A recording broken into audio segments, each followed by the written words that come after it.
Отец Илья, я тебя не слышу. Okay. Hello, dear friends. Welcome to our meeting. My name is Ilya Gatlinsky. I'm a priest of the Orthodox Church in America. I serve in Binghamton, New York. And my today's guest is Archpriest Andrei Kordochkin, priest of the Cathedral of St. Mary Magdalene in Madrid in Spain. I know Father Andrei for close to 20 years now, and it's my joy that he agreed to this meeting today. As I indicated to some of you, our meeting is a repeat of a meeting that originally was conducted in Russian some 2 weeks ago.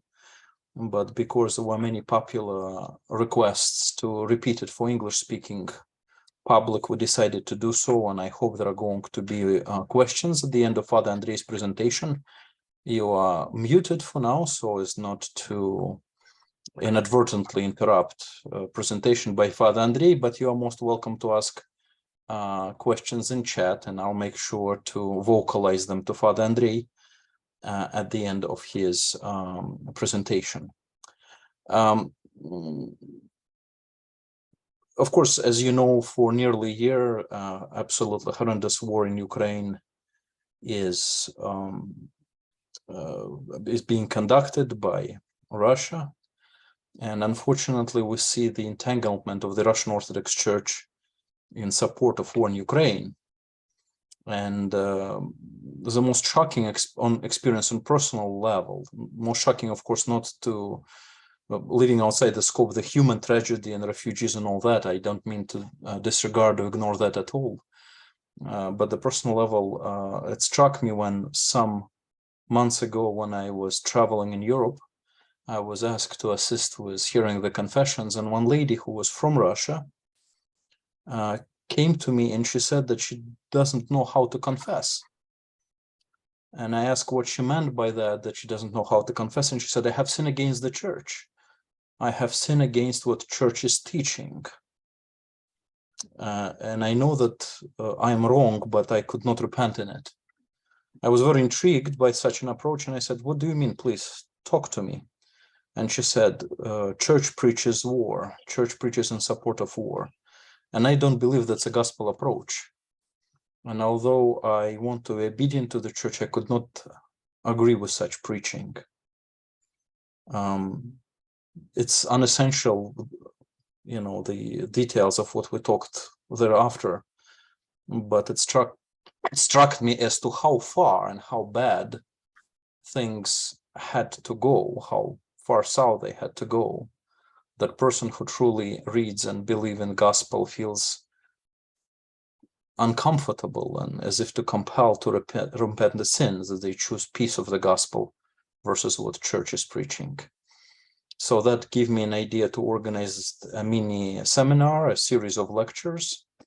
And to my great pleasure, a number of our English-speaking listeners also expressed interest. So that's the first of these lectures that being repeat, or presentations that being repeat in English. And Father Andrei, who is very well known in Russian media for his interviews, for his publications, kindly agreed to reflect and to talk about us on that subject. And of course, he's not only an engaged speaker, but also a very good pastor. I addressed this question to him as a prologue to his presentation. So, Father Andrei, the word is to you. Well, good evening to those who are in Europe, and good morning to those who are not. I'm very happy to see everyone here, especially those who I know. I see Father Joseph from London, and maybe some other people that I know, but those who I do not know, I'm also very happy to see. Well, I have to say that I can't really present myself as being an expert on the subject, so I'm quite happy to accept the fact that some of you may know it much better than I do and may make their contributions once I finish my presentation. What we thought with Father Ilya about discussing was not really the subject of Christianity and war, but it would be really a Christian and the war, in a sense that if we look at the Christian tradition from the gospel to contemporary times, we can't really find a definitive reply of how a Christian should relate to a war. There has been different replies, different reactions. And as one of the scholars, Roland Bainton, he says that basically all of them, they fall into three categories. One would be radical pacifism, which one could say is a form of separation, the just war, or the integration, and the crusade, which is a domination. So pretty much everything that has been said about how a Christian should relate to a war is one way or another an expression on one of these three positions. So if we begin by looking at the gospel, we see that the gospel is very far from giving any doctrine as such of how we should relate to a war. But this does not mean to say that the gospel has nothing to say. It does have to say some things that are important, and although there is no doctrine, but we have some images of soldiers. This is important. For example, on the first pages, we have the soldiers coming to St. John the Baptist, who asked him, "And what should we do?" And he replied, "Don't extort money and don't accuse people falsely. Be content with your pay." So as we'll see, for some church writers and fathers of the church, this is something important, because St. John the Baptist is not telling them to disarm.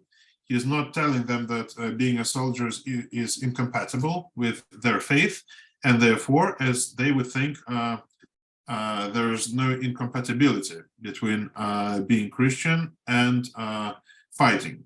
Of course, we have the images of the centurions. We have a centurion who is approaching our Lord asking for the healing of his servant. We have also the image of the centurion at the cross of Christ, and these are very human images, but we also see another images which are more brutal and cynical. For example, the soldiers who are dividing the clothes of Christ at his crucifixion. There are some important sayings. For example, when Jesus says to Apostle Peter, "Put your sword back in its place, for all who draw the sword will die by the sword." So one could say that this is pretty much a credo of any Christian pacifist standpoint, but the same Peter, who is disarmed by Christ, on the pages of the Acts of the Apostles, is baptizing a centurion, Cornelius, and this is in a way a testimony that a military carrier is not really an obstacle to salvation. At the same time, you have, of course, the Sermon on the Mount, and you have the saying, "Blessed are the peacemakers," and the word which is being used, at least in the Latin translation, is "beati pacifici," which, so a peacemaker in Latin is literally a pacifist. So if the word has a gospel, if it appears in the gospel in this context, one has to be very careful before erasing it as incompatible with the Christian discourse. And of course, in the Holy Scripture, we also find in the New Testament the images of the war. In the end of the Gospel of Matthew, you'll hear of wars and rumors of wars. But see to it that you're not alarmed. Such things must happen, but the end is still to come. Nation will rise against nation and kingdom against kingdom. And these images of war, which are horrifying, they also get even stronger in the book of the Revelation. When the Lamb opened the fourth seal, I heard the voice of the fourth living creature say, "Come." I looked, and there before me was a pale horse. Its rider was named Death, and Hades was following close behind him. They were given power over a fourth of the earth, to kill by sword, famine, and plague, and by the wild beasts of the earth. So obviously the image of the war that's presented here is nothing attractive or romantic. Well, when we look at the writings of the early church fathers, before Constantine, but also after Constantine, we can really be surprised by the fact that there is very little written on the subject, and there is only one treatise which is dedicated especially to the subject of the military service, and this is by Tertullian, which is called "On the Crown of a Soldier." But when we look at various testimonies, which sometimes contradict each other, we'll see that the principal question for the early Christian church was not really on whether a Christian is allowed homicide in the army, or if he's not. But the question is really a broader one on how can a Christian combine his faith with living in a pagan state, the army of which defends this pagan empire and its values. So there are various testimonies, but there is one which I think is one of the most interesting and profound ones. We are here with the Acts of Martyr Maximilian, which is the end of the 3rd century. Unfortunately, the quotation that I have here, I've prepared in Russian, but so they may not literally coincide with the English ones, but you can, I think, easily find the originals. So, of course, it's not worth reading the whole text, but, you know, just to mention, and for some of you who may not know, that the Acts of the Martyrs mainly,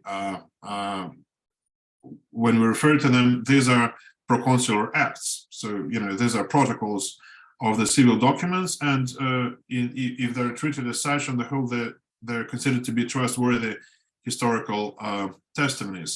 So when Maximilian, a future martyr, is being interrogated because he does not want to serve in the army, he says, "I cannot serve, I cannot commit a sin, I'm a Christian." And further on, he continues by saying, "I will not serve, cut off my head, because I'm not serving this world, but I'm serving my God." And when the proconsul says to Maximilian, "Serve and receive the sign," signaculum in Latin, of the soldier, he says, "I will not accept this sign because I already have a sign, signum in Latin, of a Christian who is of Christ, who is my God." And he says that I will not accept the sign of this world, and if you will give it to me, I will break it because it's not worth anything. And then, as a sort of one of the final objections of the proconsul, he says that in the private guard, sacer comitatus of the emperors, there are soldiers Christians, and they do serve. But in the end, Maximilian refused all the arguments, and because he does not accept the sacramentum militiae, the military oath, he is condemned to death. So when we read all this, we can ask, well, what does it mean? Because here we clearly have an example of someone who does not, who denies military service because it is an objection to his faith. But we can ask, what is it that it is incompatible? Is it purely homicide, or that is not acceptable for him as a Christian, or are there some other issues? So one of the scholars, John Helgeland, he says that when you read other scholars who are analyzing this text and other texts, you get quite bored, because you know, before you read it, you know what's going to be written. Because if a scholar, a church historian, for example, is Catholic, he is bound to to try to prove the case that the objection to the military service was purely in not accepting idolatry, which was part of the business. But if you refer to some Protestant pacifist scholars, they would say that it was precisely homicide, which was a problem and which was not accepted by the Christians. So if you want to understand this text and some other clue texts, you have to refer to the context and to see what was the overall relation of the Christians before and also after Constantine to the military service. And here you have a very wide variety of answers. For example, Justin Martyr in the 2nd century says, "We ourselves were well conversant with war, murder, and everything evil. But all of us throughout the whole wide earth have traded in our weapons of war. We have exchanged our swords for plowshares, our spears for farm tools.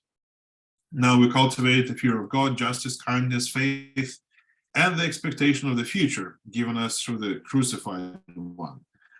In the apostolic tradition, which is also a very early text, which probably relates to, well, it's not later than the 3rd century, we also find some radical statements.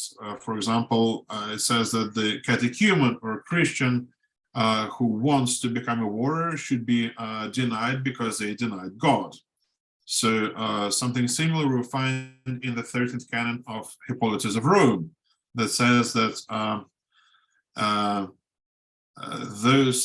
someone who has the power to give the orders to kill, and even a simple soldier, should not do it under any circumstances, even if they're ordered to. And if they're given a crown, they should not put it on their head.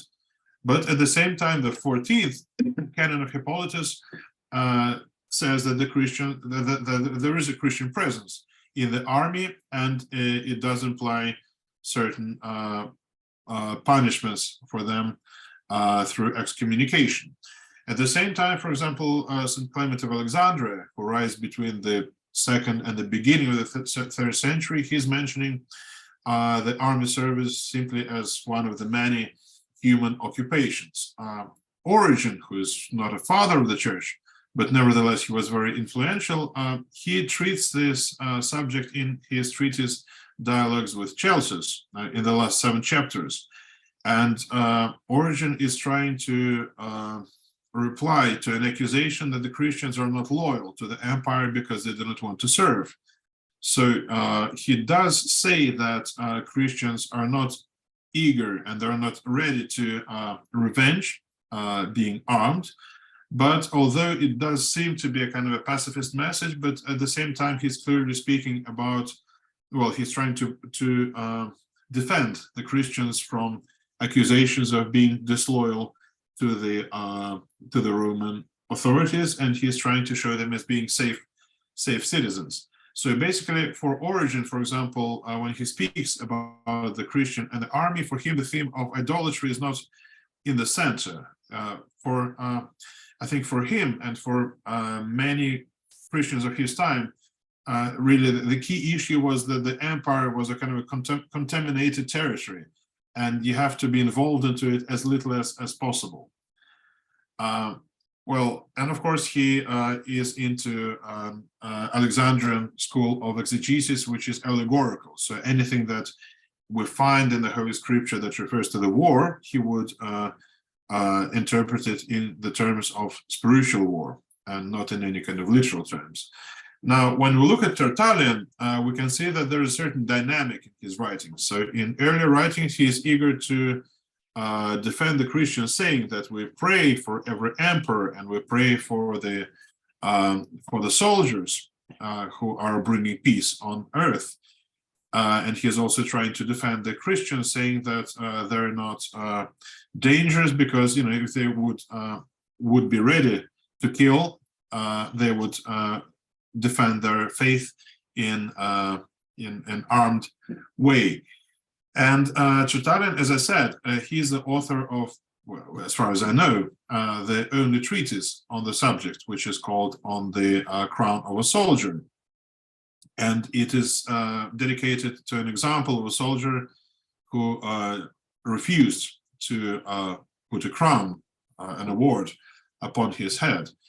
On the whole, you can see that for him, the key problem was in idolatry rather than in homicide. But at the same time, he asks whether a Christian at all should dedicate himself to the military service. And is an oath to a man, is it compatible with the oath to Christ, who is really the only master? So we see that this theme of oath and loyalty is quite fundamental for him. And this theme is, of course, important not just for the issue of the relation of a Christian to a war, but in the broader terms, in his relation to the state and to something that we normally define as being a patriot.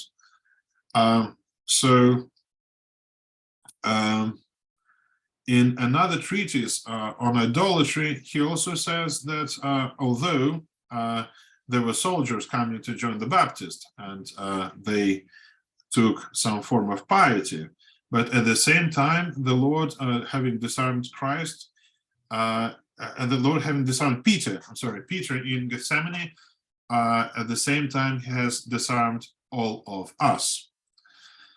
Well, There are some other writings that we find in the early church, for example, Cyprian of Carthage, who writes, well, in the middle of the 3rd century, he says that the hand which has received the Eucharist should not be defiled by the sword and the blood.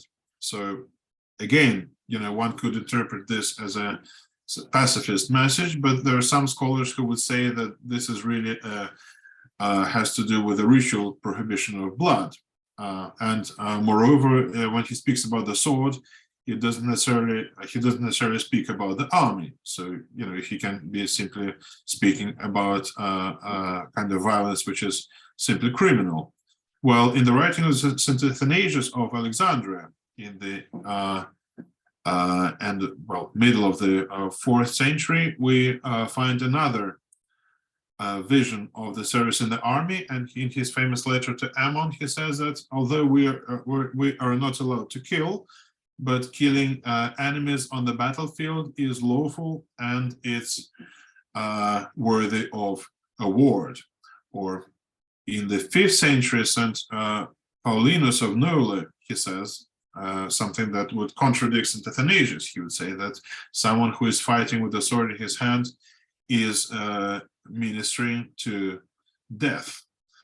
Well, later on, basically from the time of Emperor Constantine, the Christians, they find themselves in a different context, because for them now the empire is not a hostile environment, and for them the empire is something that really protects them rather than puts them under attack. So, but nevertheless, there are still some testimonies which would proclaim a message which we would probably describe as pacifist. For example, there is one interesting testimony which, for some reason, I've never came across in articles and books which are written on the subject, but I think it's important. It's the life of St. Martin of Tours. So it says when he, still before, well, of course, before being a bishop, when he was a soldier, he refused to receive the money which was due to him as a soldier, and he says that I am the warrior of Christ and I should not fight. And further on, defending his point, he says that Christ should not give to his soldier any other victory apart from conquering the enemies in a bloodless way. So obviously here he comes to a pacifist approach to the war as close as anyone can. Well, as I said, the context has changed, and so with theologians like St. Augustine, we see a different vision, and we see the elaboration of what we would now describe as a just war. So St. Augustine, as well as other theologians who followed his path, they would try to reconcile the commandment, do not kill, with the reality of the world. Whether they're successful or not, that's another matter. Well, but before looking at St. Augustine, I think we have to remember his teacher, St. Ambrose of Milan. And St. Ambrose is, of course, a Christian, but he's trying to reconcile his Christian faith with his well, let's say Roman background and the virtues of the Roman Empire. So how can one praise courage and justice, but at the same time be faithful to the gospel? And of course, he's also he's thinking not only within the commandments of the gospel, but also within the what is the Roman law. So he would reject, for example, self-defense, but he would say that the courage which is saving the motherland from the barbarians, or well, it may be a form of justice. So when you come to the proper St. Augustine, for him, one of the starting points is that the world is very imperfect, and he goes pretty far, in a sense that, for example, he justifies the tortures exercised by a judge. And he says that a wise judge is torturing the others not because he wants to commit evil, but simply by necessity, and because he is called to it by the human society, and because he has to do his work. So He also writes to one of the governors in the north of Africa, Bonifacius, that when he is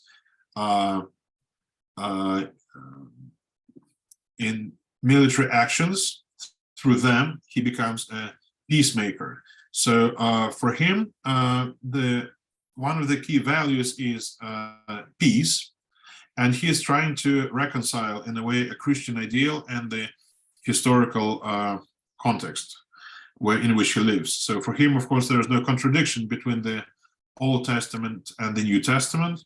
For him, it's the example of John the Baptist, who does not deny the right to continue the military service to the soldiers that come to him, is important. Basically, he is elaborating the concept of the just war, if he thinks that it is a response to evil, if it is backed by the legal authority and by good intentions. He would speak about the war as a means of punishment rather than self-defense. And in the end, he would also speak about violence as something that can be committed to a good of the person who is violent to stop him. So for him, what a just war would be an instrument to fortify peace and to punish the evil people and to establish what is good. So, of course, for the Western thought, Augustine's position on the just war through the writings of Thomas Aquinas and some other of his followers has become fundamental, and not only to the West, but also to the Orthodox East. Well, when we look at the Orthodox East and the Byzantine tradition, there is a book which recently came out, which unfortunately does not exist yet in English, although hopefully it will be translated. It's written by a Russian priest, German Captain. It's a proper scholarly book, which is dedicated to the problem of the sacralization of war in the Byzantine theology and historiography. And here, one of the interesting examples, which was remembered recently, when the Patriarch of Moscow said in one of his sermons that if a soldier dies on the battlefield, essentially his sins are being forgiven. Well, there has been some discussion on the subject, but one of the historical references to this was something that was described by Leo the Deacon in his ecclesiastical history, and he says that the Emperor Nicephorus Phocas, this is the 10th century, he wanted to proclaim a law that those soldiers who died in the war should be canonized, simply because this was their way of, they accepted their death. And he tried to force the patriarch and the bishops to accept this as a doctrine, but they have denied it. They have, well, they would not agree because they would refer to the canon of St. Basil the Great, which says that any soldier who has killed an enemy on the battlefield should be excommunicated for 3 years. But it's interesting that in later Byzantine commentaries on this canon, for example, Zonaras, I think is the proper English way of pronouncing it, he says that although this canon does exist, but it seems that it never kind of worked in practice in the Byzantine Empire. And if you look at the concept of the Holy War, which does appear in the Russian discourse across the centuries. So Father Herman suggests that in Russia this concept appears in the 11th or in the 12th century, most likely under the influence of the Crusade movement in the West. And according to him, the reason behind that is that in the Russian world, if you want, what was lay and secular and what was ecclesiastical was pretty much inseparable. So in Byzantium, there was a high theology which would not allow identifying what is secular with what is ecclesiastic. But in Russia, it did not work. And so any major threat to the state was conceived as a threat to the church and vice versa. And after the Soviet Revolution, basically the Communist Party has become a substitute for the church, and its ideology became an atheist religion. So the rhetoric, for example, during the Second World War was to describe it as a secular war, because the Third Reich was seen not simply as an enemy state, but as an as hostile ideology, which again in Germany also took place of the religion and the cult. So he says, has an interesting concept. He says that what was happening then is a migration of holiness from the church to the secular power. So here you have something which is usually described as a secular religion. For example, our ex-minister of culture, Medinsky, when there was some new information which basically revised some events of the Second World War from, bringing them out of the realm of the myth to history. He said that the war heroes should be treated as Christian saints, and they should not be subject to any kind of revision. So he would not speak as a historian, although he says that he is. This is something different. And of course, the danger here is that, this sacralizing the war and the nation is, of course, the key reason behind the both world wars that we have suffered in the 20th century. Well, if you speak about the Russian Church has a document which is called the Foundations of the Social Doctrine, and it does speak explicitly about how we should relate to the war. Basically speaks about the war in terms of St. Augustine and the just war, but it also has some interesting statements. It says, for example, that in the contemporary system of the international relations, sometimes it is difficult to say when the war is aggressive and when it is defensive. So, one has to agree with this point in the doctrine, because precisely the current war between Russia and Ukraine, some people would think of it in terms of aggression, but, whether you agree or not, but some people would say that it's a form of defense. But also the document, it says some other important things. It says that the church is opposed to any propaganda of war and violence, and that an aggressive external war cannot be supported by the church. And in this sense, what the doctrine says actually coincides with the Russian penal code that says that the planning or the exercise of an aggressive war is a capital crime, which is punished to up to 20 years of prison sentence. So for those people who would not think that what is going on now is a crime, they would have to deny either that it is aggressive, or that it is external, or they would have to deny that it is a war. So you have to remember that in the Russian discourse, publicly now the word war is actually not permitted. There is a technical term which is called a special military operation. So once you pronounce the word war, you are formally breaking the law.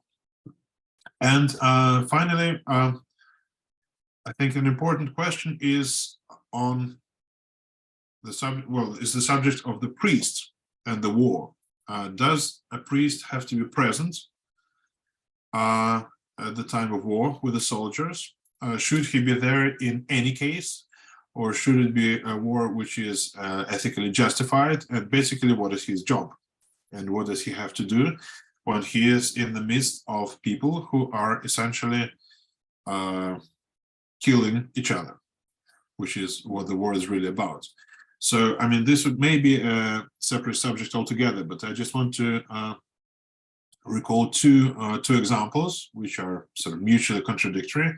One is of a priest who is not really famous, although he's a bright figure, in my opinion, Father Spiridon Kislakov. He was a military chaplain in the First World War in Russia, And he says, he recalls in in one of his pieces of writing, when for him it was a radical change of his Christian vision of the world, when once he saw a German bomber in the sky, and where the hatch was at the bottom of the plane, and there was an image of the cross. So the hatch was opened, and the bombs have begun falling upon people.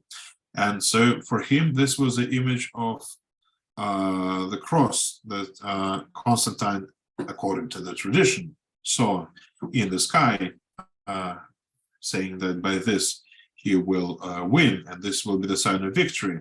So for him, what this vision of Constantine would really be subjecting oneself to the temptation that Christ himself has been subject to, but he denied it, and the historical church didn't.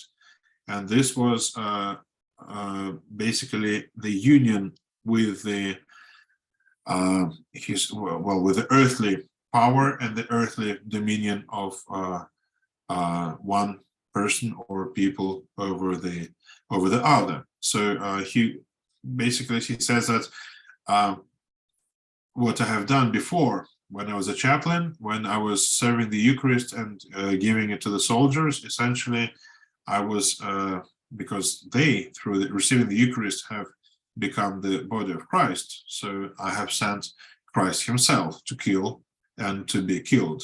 So he has become a radical pacifist, and in a sense he was quite close to Tolstoy, who he also adored. Now, if you ask Father Spiridon, although he's not alive, but if we would have asked him, how can we combine the, for example, the commandment not to kill with the rights of the community, for example, for self-defense, which I think most people would accept in case of a war. Well, he wouldn't find any way to combine that, and he said that учение Христа для государства смерть, the teaching of Christ for the state is death. So this is one example, and the other example is a very interesting book, which I do not think it is translated into English. I show it.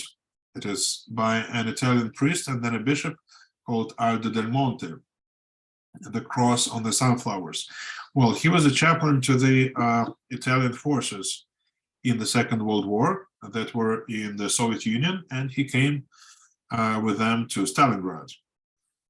Well, when you read his diaries, he doesn't really defend, of course, ethically the case of the Germans or of the Italians who were fighting with the Germans, but he does defend his own case and the case of presence of his service to them. And he says that the priest should avoid the coziness of his house. And he says basically that the priest should be where the people are. And if people are in the army, if they're fighting, if they're dying, well, you have to be with them. And this is the duty of the priest, independently on whether the war is morally justified or if it isn't. So maybe to draw my monologue to a close, I think one has to recall the words of Pope Francis, who was recently said two things on two occasions, if I understood him correctly. On the first occasion, he said that the traditional Christian concept of the just war has to be revised. And you understand what he says, because people in Kremlin, it's highly unlikely that they read Thomas Aquinas or St. Augustine. But if they do, I think they'll be very happy with his writings, because they say that what we do is exactly the just war according to what they say. We rely upon the legal authority, we follow a case which is just, we are defending the people who are in a position to be defended.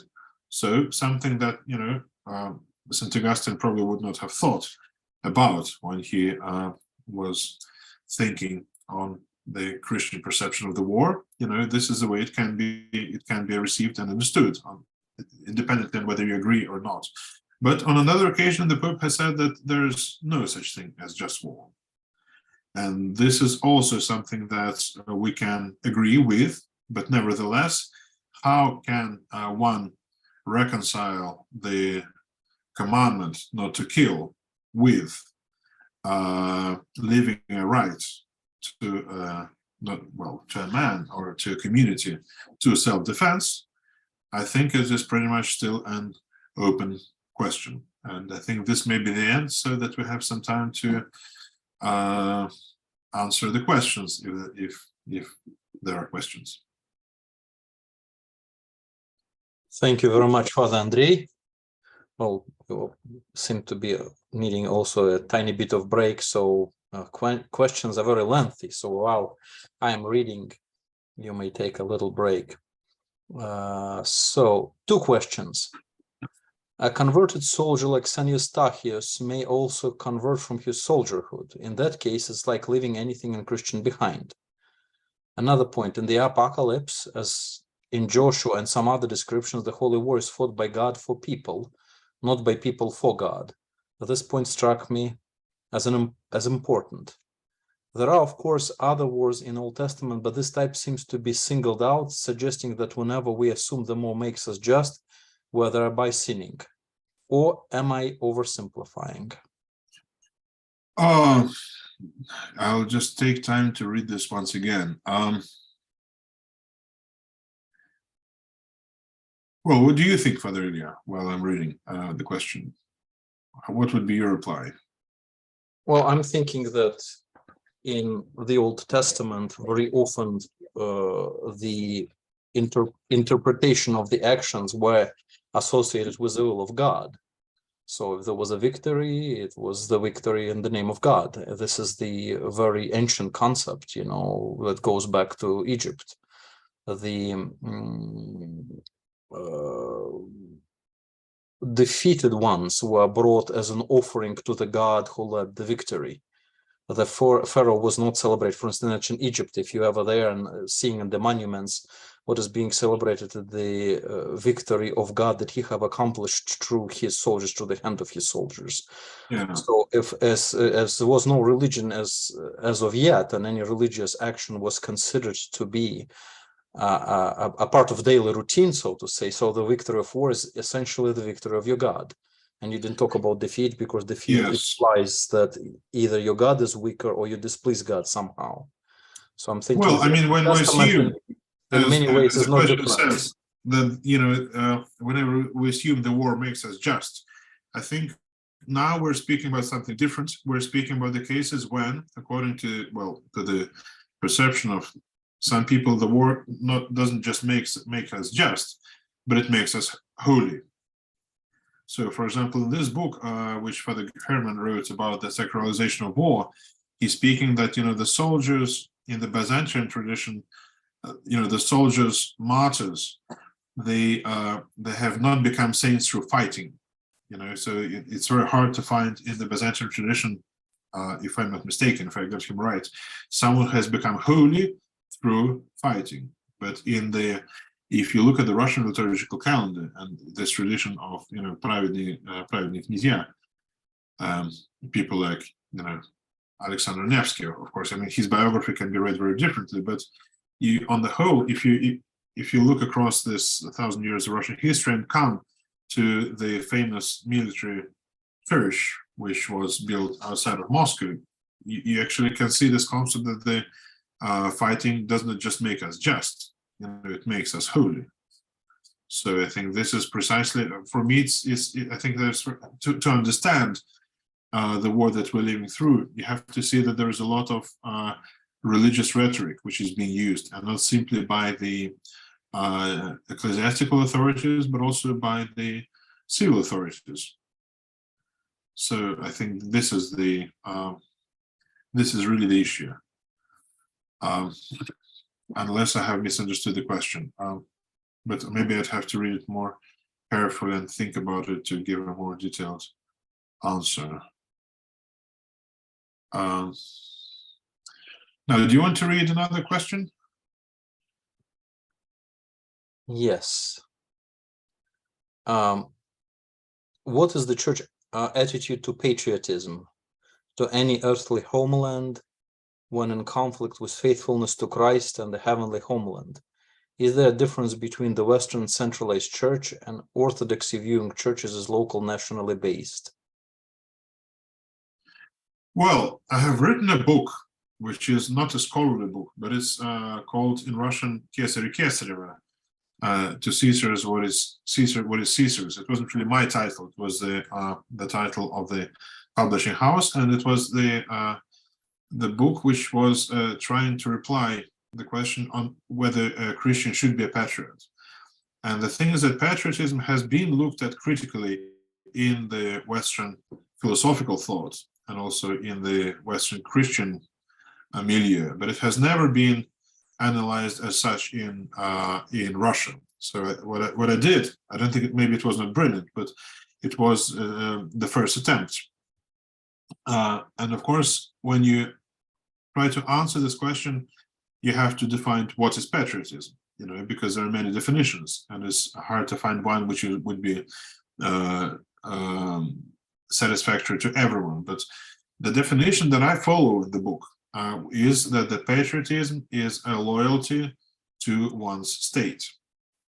So, of course, the question of patriotism becomes crucial at the times of war, because to understand what patriotism is about, you have to see the situations when people are accused of not being patriotic. And this happens in the most radical way, of course, during the war. So the Germans who would not support the case of their country would be accused of that. The Americans who would not support the war in Vietnam, for example, also would be accused of not being patriotic enough and essentially being traitors. And of course, now in Russia, people who would not support the war would have the same accusation. So the big question is, whether one should be loyal to the state and up to which point. So my argument in the book is that patriotism as such, as loyalty to the state, is not really a Christian virtue, because what it implies is that we delegate our concepts of what is good and what is bad to the state authorities, and we give this, we delegate them just for a period of time, because then the state authorities may change, and it may be possible that their ideas of what is good and what is bad change. And of course, if you do speak about the loyalty to the state as a virtue in times of war, then of course you have to answer a very simple question on whether for example, the Germans who were in the anti-fascist movement, was their case ethically justified? Because if you say that it was, and I think most sensible people would say that it was, then it would mean that being loyal to the state and supporting your state in times of war is not always ethically justified. Although, for example, in my case, I received many messages from many people who would say that, the same thing, that, if your state is at state of, in the position of war, then you have a moral obligation to support it. And if you do not, well, then you're a traitor. But that's a big question, but I try to approach it in a very general kind of way. Now, thank you, Father. So next question. The behavior of Orthodox priests outside their canonical space relative to the war in Ukraine is quite different from the priests within their canonical space. And a lot of them are the right arm of the Kremlin. Am I right in this perception, or they think the same? Thank you. Well, if I understood the question right, I think what is important here is not just about being within the canonical space or being outside of the canonical space, if you want to use this term, which has its own issues. I think the question is that where we are, also, we're not just in a canonical space, but we're also in a civil space, and we are within the space of the civil law, on independently on whether we accept it or we do not, or we agree or we do not agree. So in case, for example, like Russia, basically any kind of anti-war rhetoric is criminalized. When simply someone who comes out on the street with a piece of paper which says do not kill, or which says no to war, is being accused formally of discrediting the Russian army. I think in this context, it simply is not fair to expect upon a priest or a layman or anyone to expect on his behalf liberty of speech in the same form as he would exercise it, for example, in Europe or in America. Not because the canonical space is different, but simply because the civil risks are different. Because you can't really compare the situation of someone who can be fined, but also arrested and imprisoned. For example, there is a case of a clergyman, although he formally left the Moscow Patriarchate, Ivan Kormayarov. He's not really a priest of the Moscow Patriarchate now, but nevertheless, he was arrested simply, and he is now in prison simply for the things that he said. So I think it's not really about the canonical space. I think it's purely about legal matters that do arise, and how much, what kind of, what it's really about the moral right. What can we expect or demand from the people who are in this situation, whether they, how they have to behave. We're in a relatively safe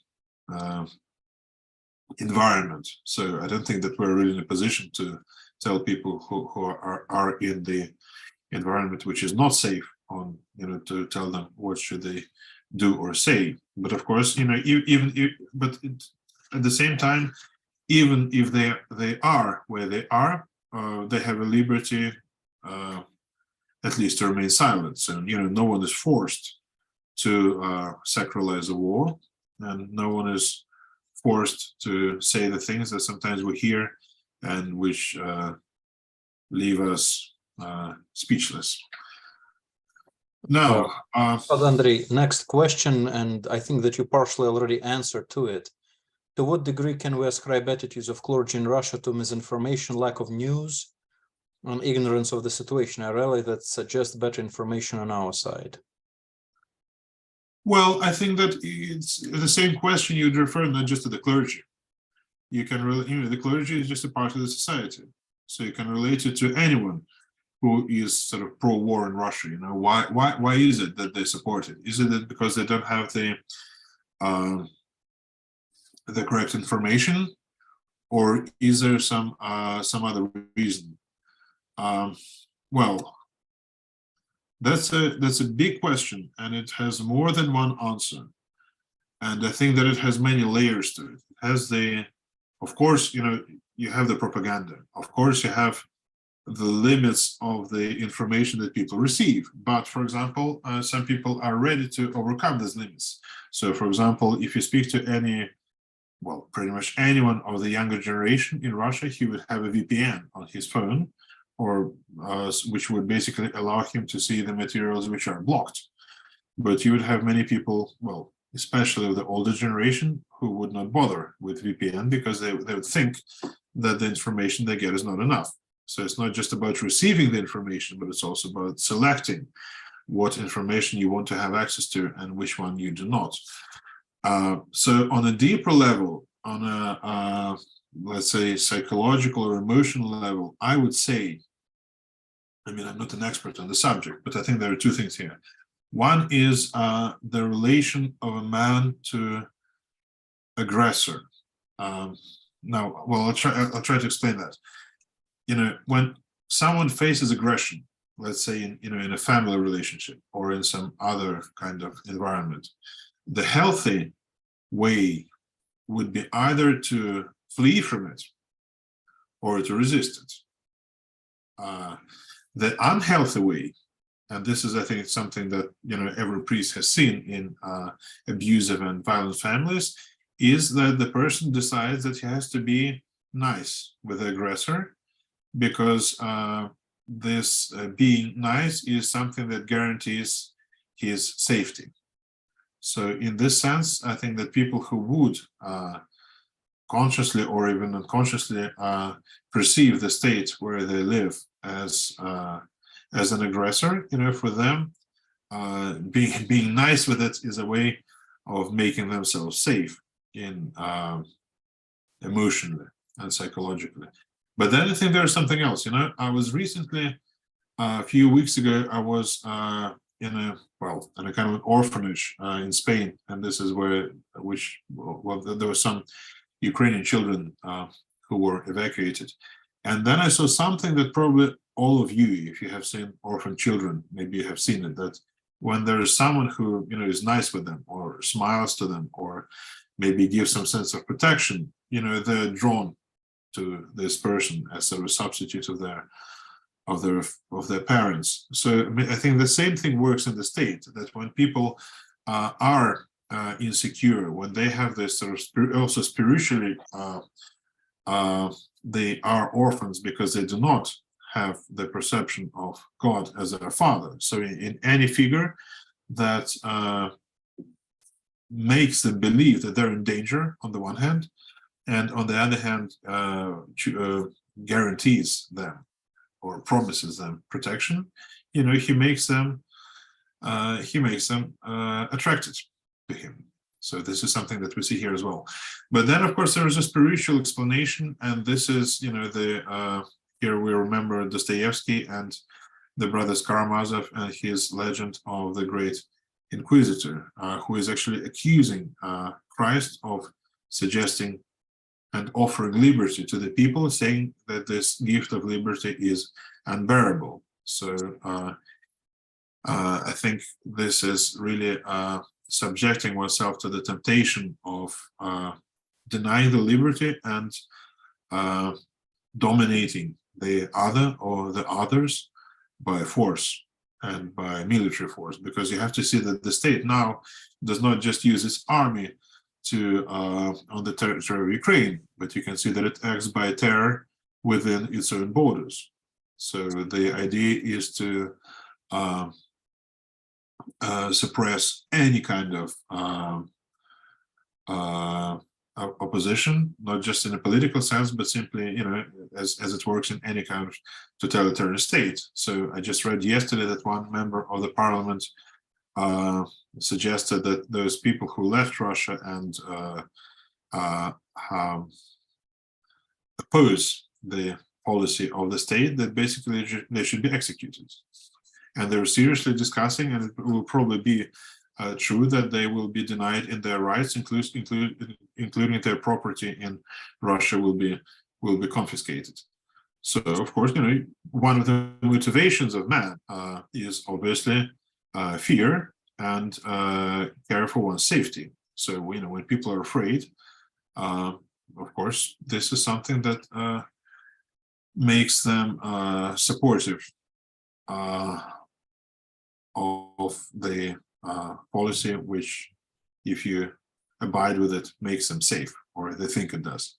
So I think in this case, the case of priests would not be, and the clergy would not, cannot be isolated from the society in general. So you can't really answer it without answering it why people do support something that even a few years ago would have been unthinkable.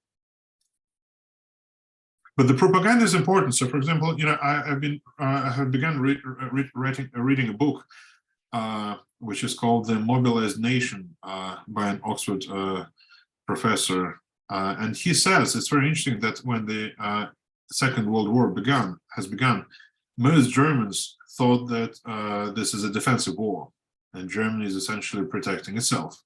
And if Germany doesn't fight, it will be destroyed by the neighbor states. So you can't really undermine the paper of propaganda. Now, I don't know if that's an answer, but maybe it's someone else. Next question: how is loyalty to the state reconciled with a war in which the opposing side is endorsed by fellow members of your own church? I don't think there is any reconciliation truly, but... Well, I think that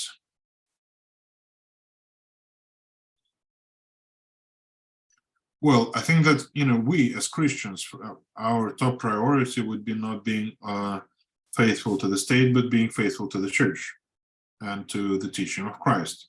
Now, if we are in a situation in which we are now, when basically both sides of the war, well, formally or in a majority, but in some sense, belong to an Orthodox tradition, I think the only possible reply would be to make sure that the church and the institutional church takes the same care of both of the sides, and that no one, whether he belongs to one side or the other, feels himself neither privileged nor discriminated.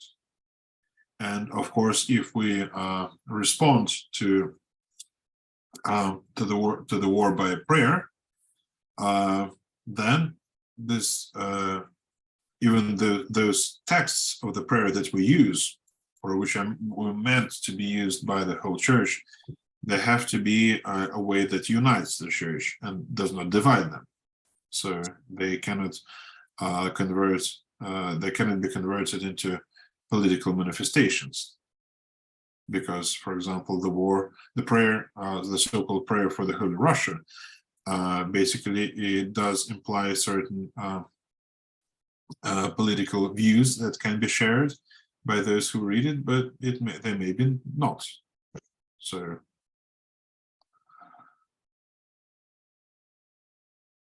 but I think, of course, this is a big question of loyalty.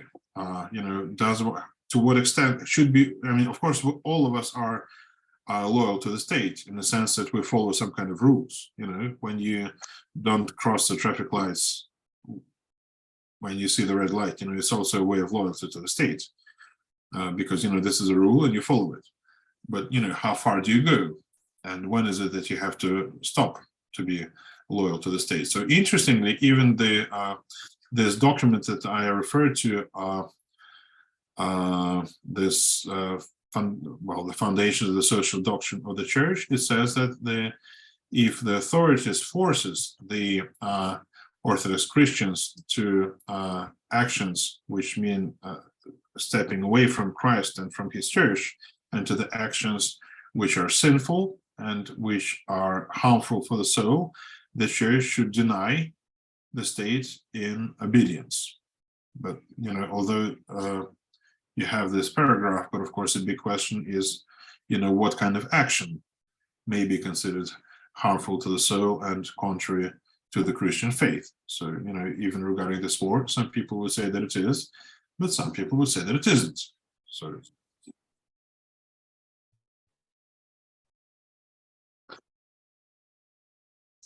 thank you, Father. Next question, comment. Doesn't this all come down to the way the Gospel of John speaks about the world and the consciousness of the early church to accept martyrdom rather than defend oneself?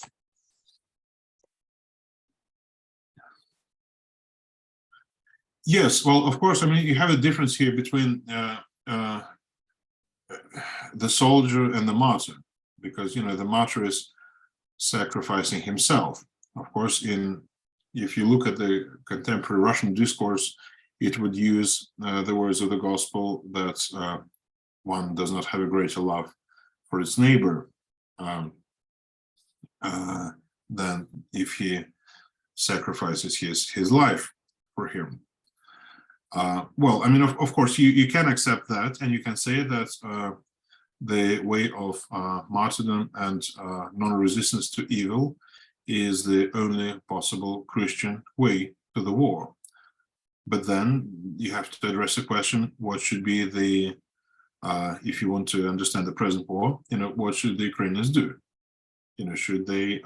Is it really any denial of any resistance the only Christian answer to their situation, or is there some other? That's an open question. I would be very hesitant to pronounce any radical statement on that.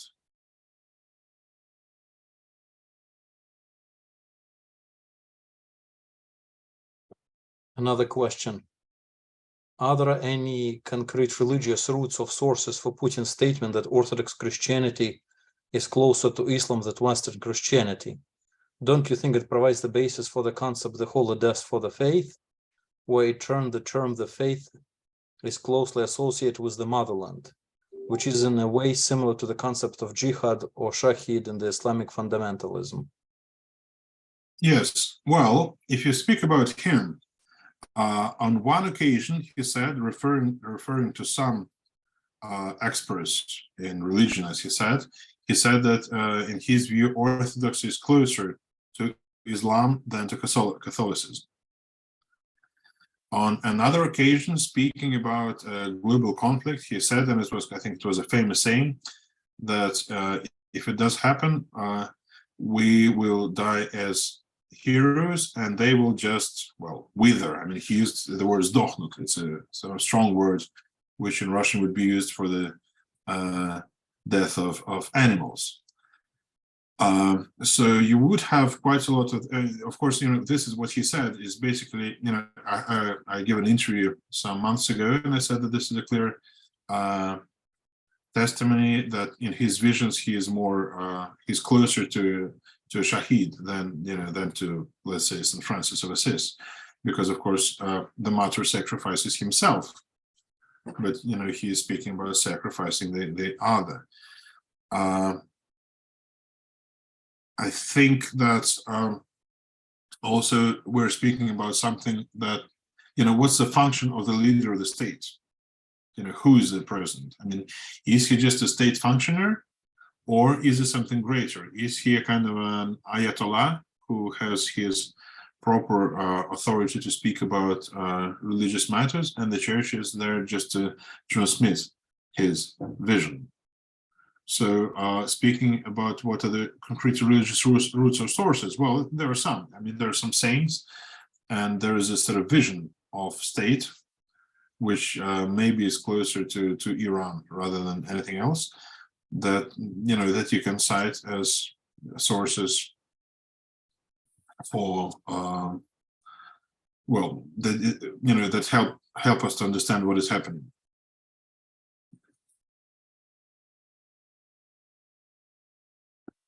Should you pray equally for the Russian side as well as the Ukrainian?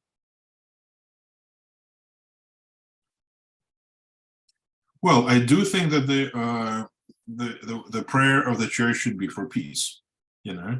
I would have big problems with any prayer text that would speak about victory. So I myself, for example, would not want to use the prayer for the Holy Russia, where the word victory, if I'm not mistaken, is used twice. And maybe if some of our listeners know, there was a priest who was recently suspended in Moscow in his priestly functions because he basically substituted the word victory for the word peace, and this was his only offense.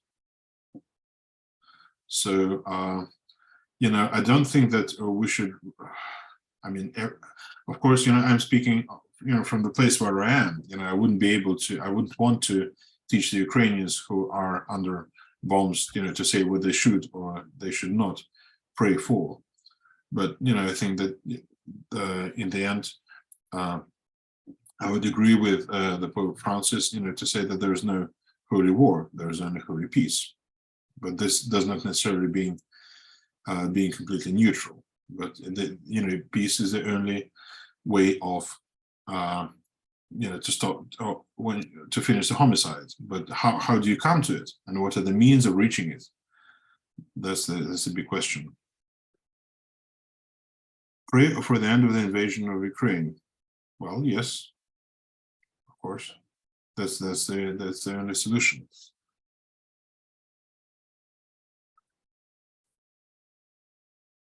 Is there a difference between Ruski Mir and Holy Rollers? That's a big question. I think that could be a subject for a book.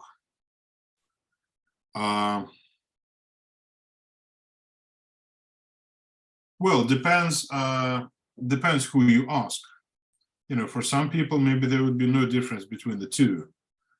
I would myself ask, does Ruski Mir really exist? And does Holy Rus exist? And if it does, in what sense? So, for example, we can recall the liturgical office that we celebrated recently to the new martyrs of Russia. And there is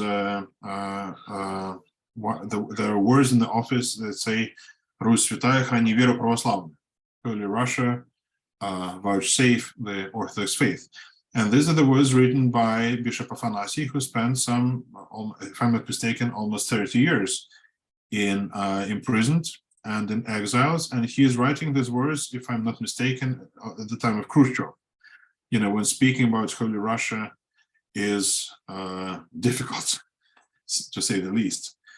I think that Holy Russia exists in a sense that, you know, if you say that there was a priest who had the bravery in Russia to pray for peace rather than for victory, and being ready to, you know, to be suspended, but not to pronounce his words which were against his faith, that means that, you know, Holy Russia does exist. It doesn't mean that it exists in a kind of institutional way.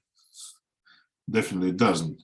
But, you know, it's simply a form of, this is a form of saying that the Christian faith does live in the heart of the, you know, Christian people who do not exchange it for the rules of the game of this world. But of course, it has nothing to do with any institutions, earthly institutions. Whether Ruski Mir exists, well, I mean, when you speak about Ruski Mir, it's not just reality, you know, it's a doctrine. So it's really a matter of faith. And when you say things like, for example, in the prayer for Holy Russia, that, you know, that we're one nation with the Ukrainians, is basically repeating the thesis of the Russian president, who wrote an article, I think a year ago, that it's the title of the article is that the Russians and the Ukrainians are one nation, which sounds very peaceful, but basically this is just a form of saying that you, as a nation, you do not exist, and therefore you're not entitled to a state. And, you know, unless you agree with that, you will have to defend yourself with arms. So I think, well, trying to answer the question, I think that for many people, it's the same thing. But I think that these concepts have to be analyzed very deeply to give a proper reply. Simon Jennings says that he has to go. Well, thank you, Simon, for being so patient. Matushka Olga asks a question. Ukrainians identify as the proper heirs of Holy Rus, Holy Rus. Hence my question about the difference between the loyalty to state versus country.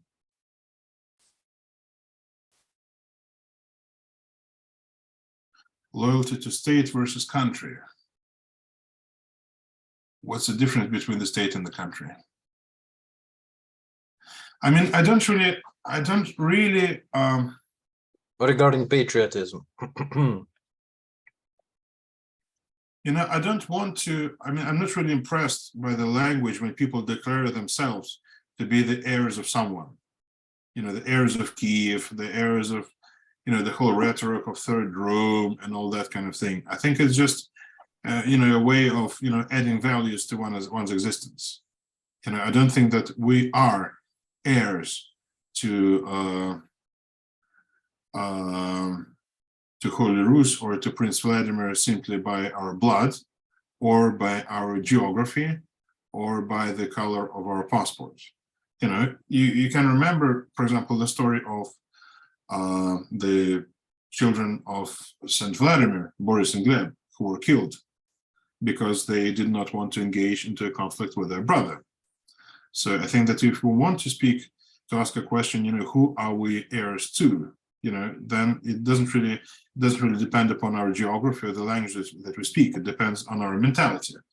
So there was an example which maybe some of our listeners know or remember, was when some years ago the Russian president, when he was in a museum, and he came to a painting of the famous painter Ilya Glazunov,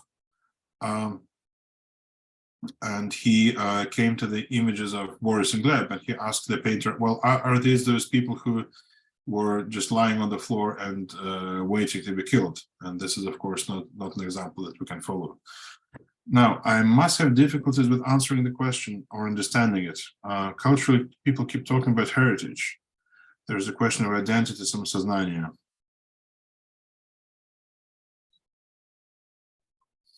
Father, we'll missed one question just prior to that. Yeah. Forgive me. Father Andrei, thanks a lot for your brave and conscientious position toward the war in Ukraine. I am a Ukrainian and a parishioner of the Ukrainian Orthodox Church, Moscow Patriarchate. At the moment, there are ongoing speculations as to banning our church as a result of numerous searches by the security service, and they found evidence that some of the priests and clergy support the Ruski Mir. In case it does get banned, what shall I go to pray? I don't want to go to the Orthodox Church of Ukraine, Kiev Patriarchy, even though I'm a patriot of my country. Well, that's a very clear question. And to this question, I don't have an answer.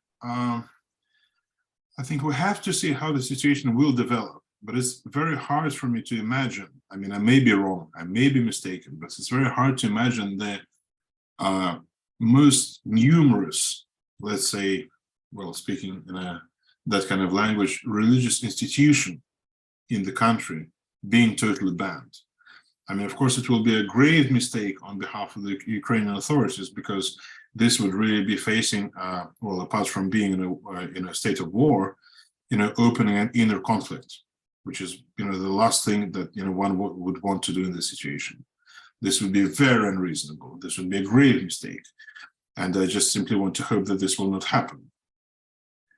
Well, if it does, I don't really know what to say, because I do not really see the Ukrainian Orthodox Church as being so easily submissive to the state. So I don't think that all the clergy and all the monks and all the bishop, just being automatically agreeing to the decrees and the authority of the state. And I don't think that they want to agree to be banned.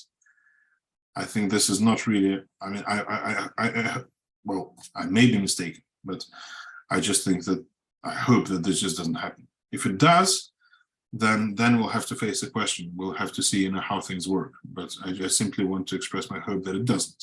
Although many people would not share my optimism, and they think that the days of the Ukrainian Orthodox Church under Metropolitan Onufriy are counted. But I would not think so. Although, of course, now to give any forecast for this situation is very difficult. Maybe our those who are with us in this presentation, maybe they will disagree. But this is what I think. I just think that this won't happen. Now, don't you think that we have to this Putinization of Orthodoxy? Well, I would be hesitant to say that the problem is just in one person. This would be just oversimplifying the question. Then there's a big question, and I would not have always a clear answer, and maybe you would, but it would be the question whether the church is transmitting the agenda of the state, or is the church producing the agenda and the state is transmitting it, or neither of the two. I think that could be something which could be subject of an investigation. But I would not think that once I don't think that the problem is in this name or in this person. I don't think he simply has the power and the influence. I think that there's some deeper problem, which of course goes way down to the relation between the state and the church, and the Soviet Union and the Russian Empire and the Byzantium and Emperor Constantine. But then there's something in the present situation which is new. When you speak to people, they do behave like a sect, and they think that the world has no value outside of the existence of the sect. They speak in very apocalyptic terms, and this relates not just to the ecclesiastical authorities, but also to the state authorities. So this would require some more complex response rather than, what you call deputinization. Now, Onufri actually displeased Kirill very much with his statement at the beginning of the war. His position is not by now perhaps the closest to Christian witness. And at what price? Well, of course he is, because they're under double pressure. They're under the pressure of the Russian state, because they have declared independence and they're not loyal, therefore, on the one hand. But on the other hand, they're under enormous pressure of the Ukrainian state. So obviously, I would quite agree that the Ukrainian Orthodox Church is in a state of martyrdom. Also physically, of course, because, so many people who die, whether they're soldiers or whether they're, civil population, but they're members of the Ukrainian Orthodox Church. But, regarding the question of identity and самосознание, I think that, people want to, when people do not have the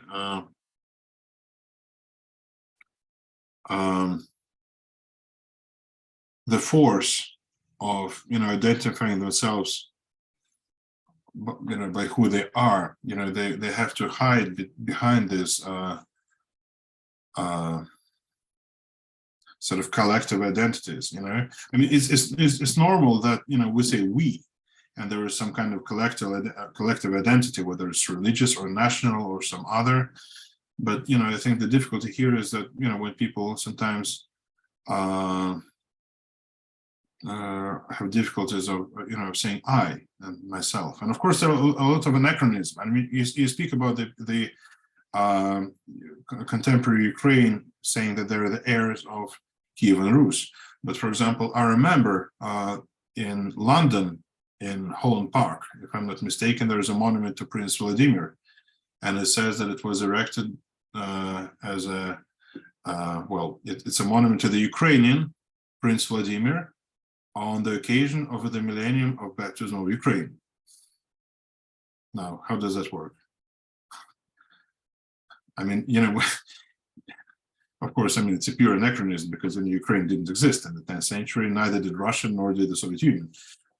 But, just to say that some people, sometimes when people declare themselves as heirs to something, they can get pretty far.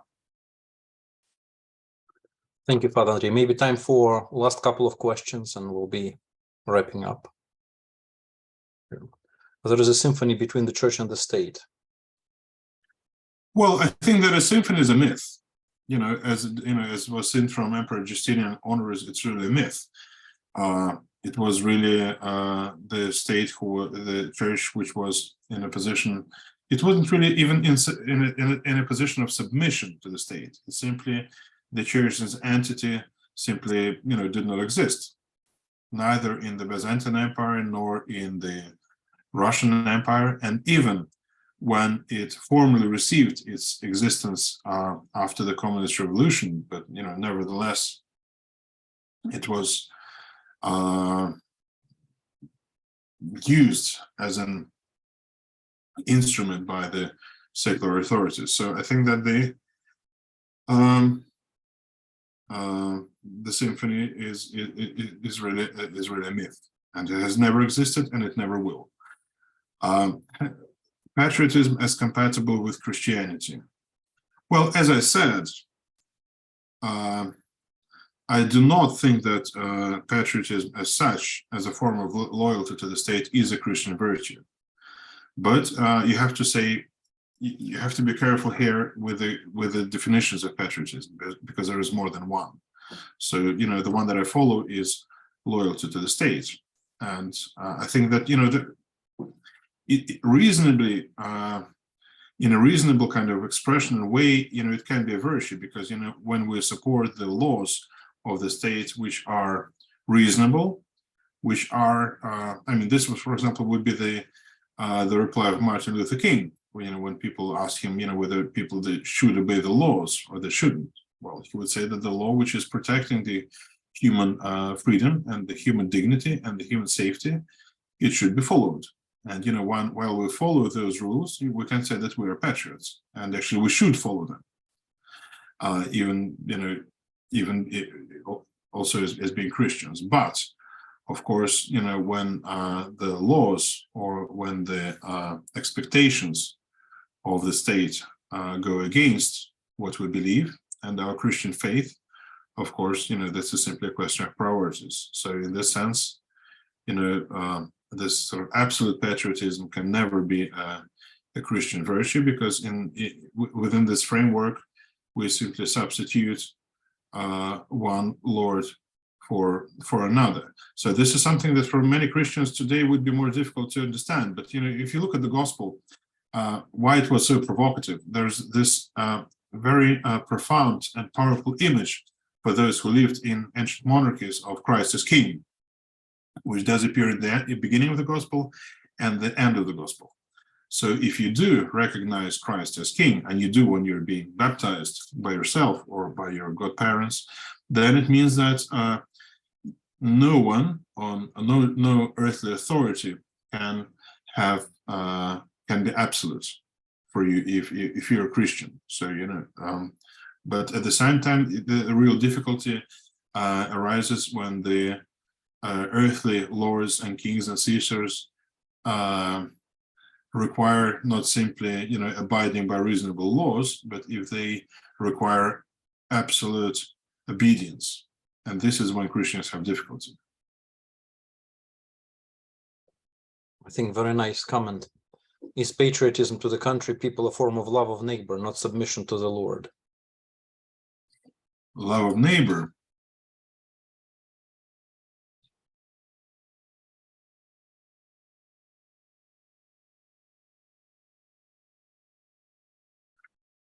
Well, yes, but what do you do with the commandments to love not only one's neighbor, but also to love one's enemy? This is one thing. And another thing is, if you're in the context, for example, of the parable of the Good Samaritan, you can ask, who is my neighbor? And suddenly you realize that your neighbor is not necessarily the person that has the same nationality or speaks the same language or has the same color of the passport. So, that's a big question. What's the relationship between Patriarch Kirill and Putin? Well, I'm sorry, I do not know. Can you repeat the name of the book from Oxford? The book from Oxford? Which one? Nation. It's about Germany and it's called the Mobilized State. Mobilized Nation. Yeah, Mobilized Nation. Mobilized Nation. Yeah. And the author is Nicholas. Forgot his second name. So it sounds German. Hart or something like that. I have it in the other computer, so I wouldn't remember it. But it's called the Mobilized Nation. I think this is the original title. It's very big. It's 600 pages, so you may need some time to get through. Okay, well, I think that we've done. Thank you, Father Andrei. Thank you very much for your time. Thank you, dear guests. The recording of this meeting is going to be available on my channel on YouTube, so it's going to be posted shortly. And please follow announcements on Facebook. We may have more various meetings on the subject. And meanwhile, please pray for peace. For Father Andrei. Thank you for being so patient. Thank you. An hour and a half. Thank you. Thank you. Bye-bye.